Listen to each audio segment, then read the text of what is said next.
We at Grinnell see educating young people committed to and prepared to work for positive social change as an indispensable part of our mission. 4.5 years after King wrote that letter, on November 1st, 1967, he visited Grinnell College. He was delayed in arriving, and before a capacity audience of 7,000 in the old Darby Gymnasium, he apologized for his truncated visit to the campus because he had to report to prison the next day to serve his 19th jail sentence, this time in Birmingham, Alabama. He was introduced by another luminary who was on campus, Dr. Benjamin Mays, his longtime mentor and the president of Morehouse College, who was also visiting. His speech was entitled Remaining Awake During a Revolution. And in his speech, he repeated the same statement about human progress that he had made in his Birmingham letter, and spoke eloquently of the importance of maintaining a global perspective, and warned against missing the opportunity to engage, especially at a time of great social change. His words are as relevant today as they were in 1967. As an institution dedicated to the future through our students we graduate, we know that positive social change, a core mission of Grinnell College, does not happen spontaneously or inevitably. We know it requires hard work on our part, hard work to make real our commitment to educate men and women who are prepared in life and work to use their knowledge and abilities for the common good. Grinnell's social consciousness blossomed during the FDR presidency, as noted, with graduates like Harry Hopkins, who became influential New Deal administrators. Over the years, Grinnell has consistently placed among the top colleges deploying our graduates to Peace Corps. During Grinnell's sesquicentennial, the college institutionalized a service awards program, named later the Wall Alumni Service Awards, which to date has provided financial support to 30 Grinnell alumni to engage in service projects, programs, and organizations dedicated to improving lives of others. The Grinnell Corps is our postgraduate service program, funded by the college and partner institutions. It provides graduating seniors with opportunity to work in China, Lesotho, and Thailand, Namibia, and New Orleans in education, conservation, and anti-poverty programs.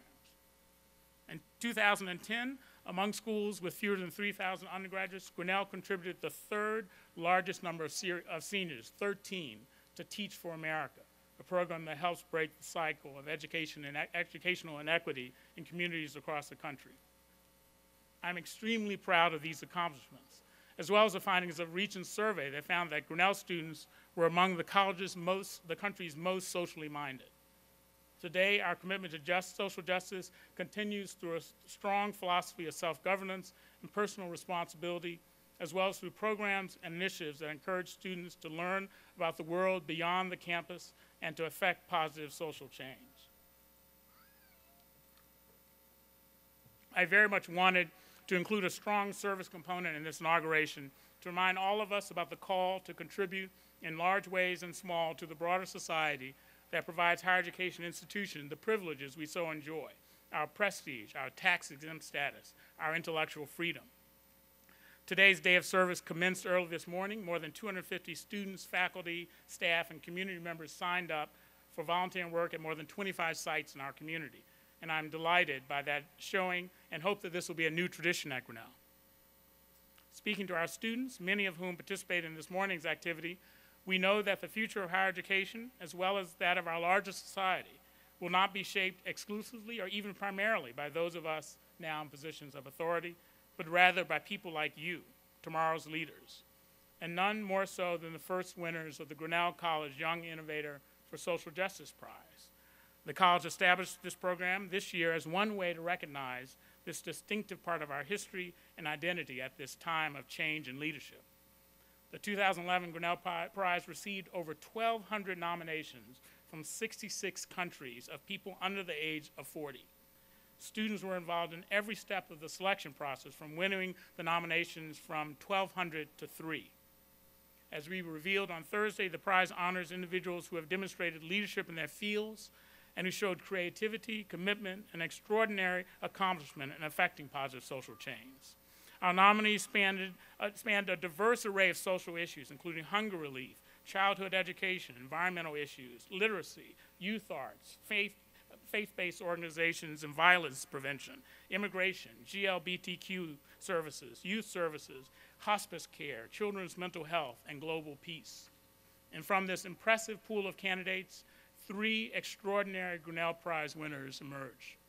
First, Boris Bulayev, age 26, and Eric Glustrom, age 27, who are responsible for an organization called Educate.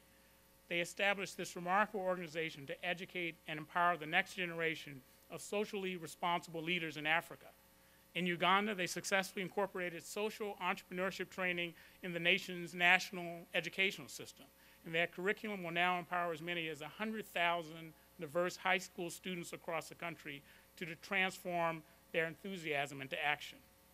Rabbi Melissa Weintraub, age 35, a co-founder and co-executive director of a group called Encounter.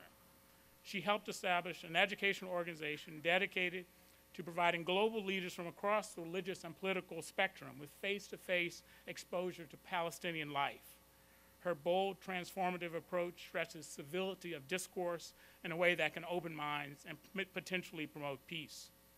And James Kofi Annan, age 37, executive director of an organization named Challenging Heights.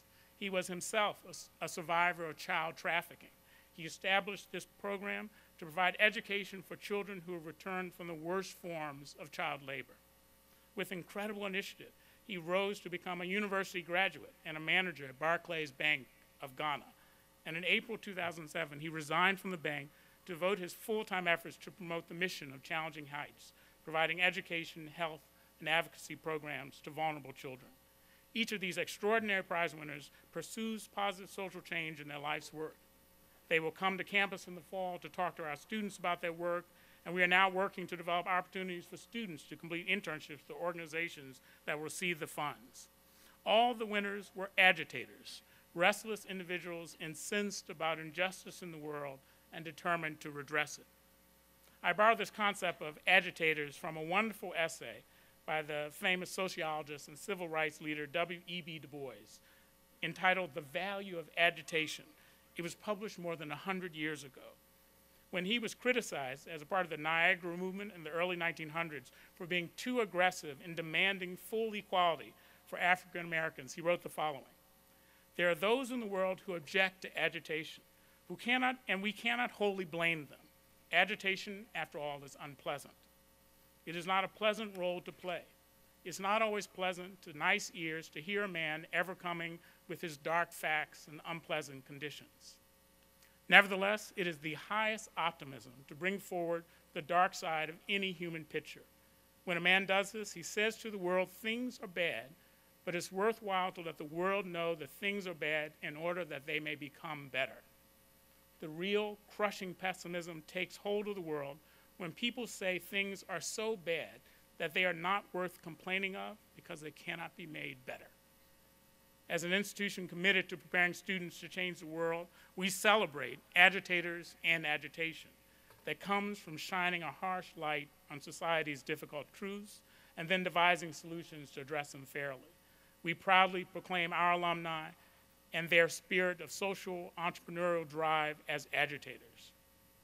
So how will you, our students, committed as you are to agitation, to engaging in efforts to change the world, take the fruits of your Grinnell liberal arts education and square it with the concrete near-term challenges of entering a tough job market today? I personally believe that a liberal arts education represents the best investment students can make in themselves, and the times have never been more relevant for the education we offer.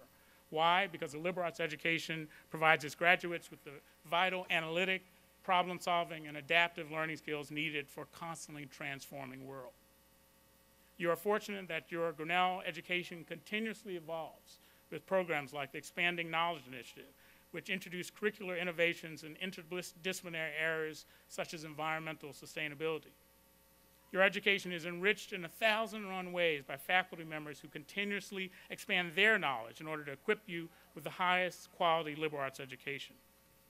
But we Grinnellians cannot allow ourselves to become too comfortable or complacent. Preparing students to change the world is actually a heavy burden, one that requires us constantly to reassess our curriculum, our pedagogy, our student body composition, our residential experience, and technology, while remaining true to the ideals of a Grinnell liberal arts education. And as we confront the chaos that characterizes higher education today, it's reassuring to know that a grounding in the liberal arts provides us with a strong foundation. To underscore that point, I'm going to read one more quote from a wonderfully written section of a report on higher education that was just beautifully written.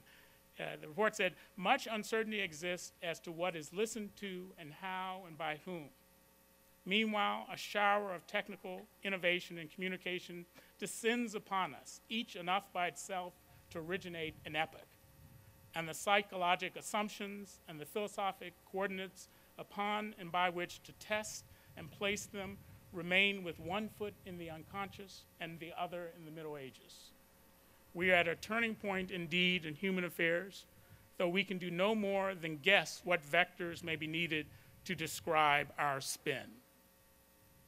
General education is the sole means by which communities can protect themselves from the ill effects of over-rapid change. For its concern is with what is the same throughout all changes and with the process of change itself and the techniques of taking account of it.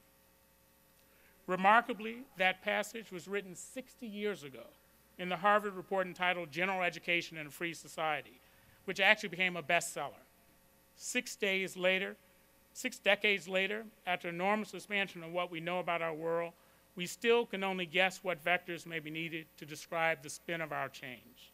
And yet we must prepare our students for the future, knowing that it's uncertain, as it has always been and as it always will be.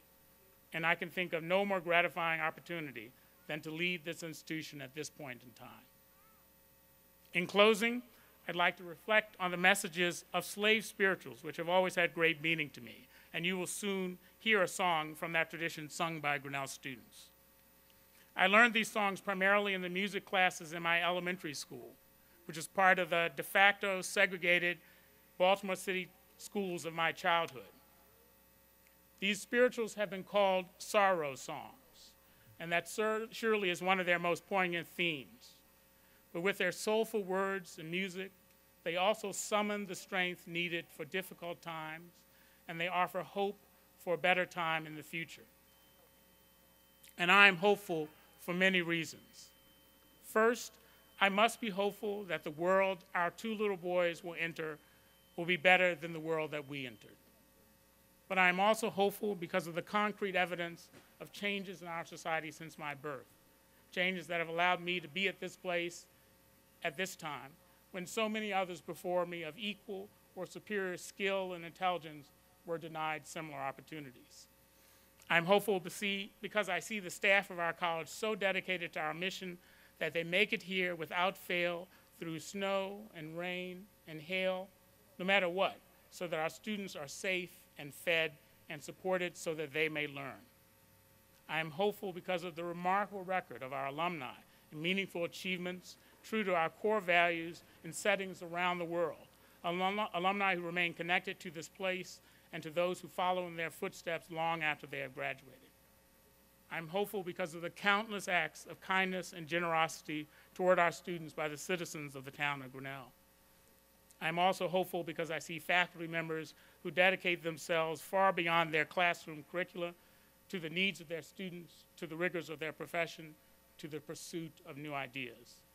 But most importantly, I'm hopeful because every day I see before me the potential of young people agitated with the world as it is and compelled to make it better. Your aspirations and energy are the life-sustaining blood of this college. Thank you again for the honor of serving this remarkable institution.